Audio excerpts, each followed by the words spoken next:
Welcome back, it's Dr. Somji. Today we're going to be talking about something that's really important. Are all fillers the same? And if they're not, what is different? So, I teach and train dermal fillers worldwide. I'm what is known as a key opinion leader. That basically means that when a new product's out, I research it, I set the protocols, and I also teach all of the doctors worldwide how to use it. I work for a brand called Dermal that own one of the biggest filler brands in the world. It's called Restylane.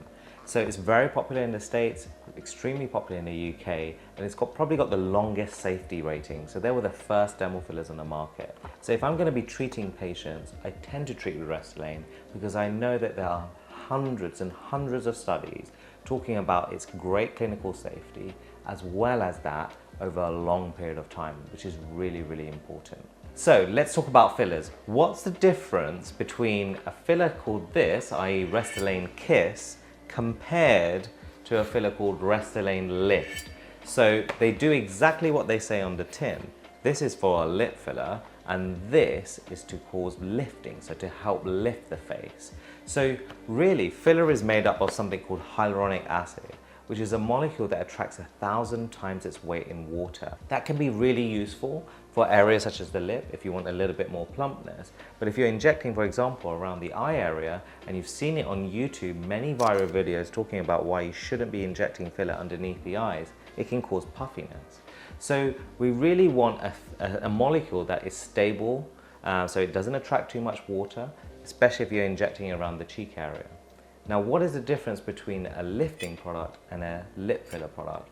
Well, in the lip moves. We want a filler that is more elastic, i.e. that it stretches. So when we smile, it moves at the same time. It doesn't stay still, so you don't get lumps and bumps. That's one mistake why people get really unattractive lip filler. Also, you want cohesivity, i.e. the filler to be able to stick together. This is really important because you'll see many patients that I've treated that have unfortunately been treated with the wrong type of filler in the wrong technique and got migration of lip filler above the border. That's because it moves, it's got a low cohesivity. So if you've got a product like Restylane Kysse, this is like what I call injecting chewing gum. It's essentially stretchy, and when you put pressure on it, it snaps back into the same position that it was before. So that's what we call G prime. So a good G prime, good flexibility, and good cohesivity. So basically, this is what you want. You want a nice stretchy filler for the lips because you're injecting essentially in a muscle. Now, we talked about Restylane Lyft. This has to lift. So this means that it should have what we call a high G prime. G prime refers to how resistant a material is to change, so to change its shape.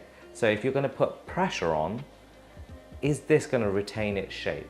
So this has what we call a very high G prime, so i.e. it can lift a lot. So this can be injected in the cheek area to lift the mid-face, and it can be also injected back into the jawline as well to also lift.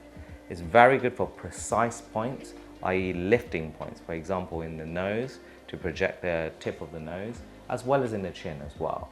So this is an area where if I'm going to inject a product, this does not have so much stretchiness, this is not moldable, it's injected as it is injected. So this is, you have to be extremely precise, and also it's in areas where you've got high load. And this is where you're going to be using something like Restylane Lyft. Restylane is one of the most, well, essentially diverse products ranges, mainly because they've got two different types of technology. You've got these darker boxes, for example, this is Restylane Refined. This is more lighter and fluffier than the Restylane Kysse, and it can be more moldable as well, and it's still got flexibility in there.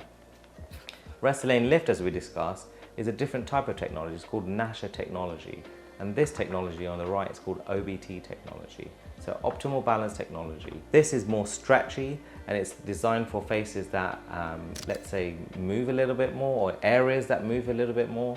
This is designed to be more precise and for lifting, and for patients that have got good soft tissue coverage. So if I really want to define the cheek, I would use Restylane Lyft. If I want more of a subtle definition, then I would use Restylane Defyne, which is a little bit more defining of the product, but not as sharp as Lyft. So those are the two kind of differences that you have.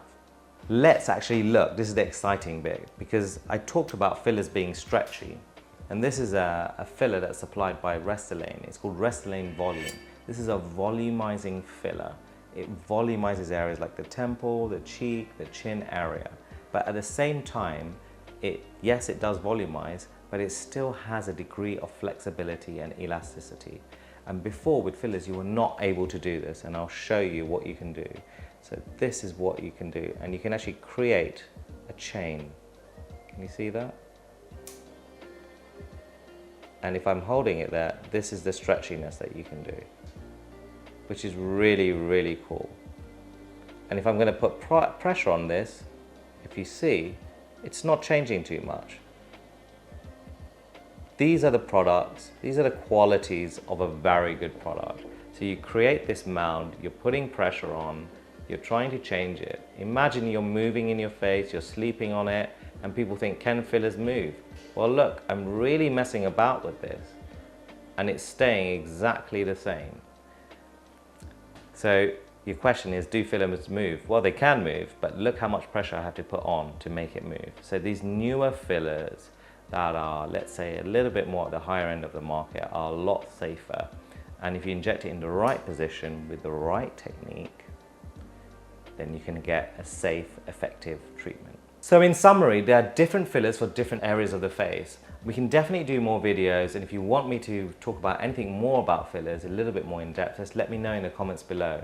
But the most important thing is to use good quality products with the right techniques at the right depths within the face, so you can get safe, effective treatments. So don't forget to click the link to subscribe, it's really important. Also click that like button, and also click that bell button as well, because when new videos are being uploaded, which we're doing loads of right now, you'll be the first to know.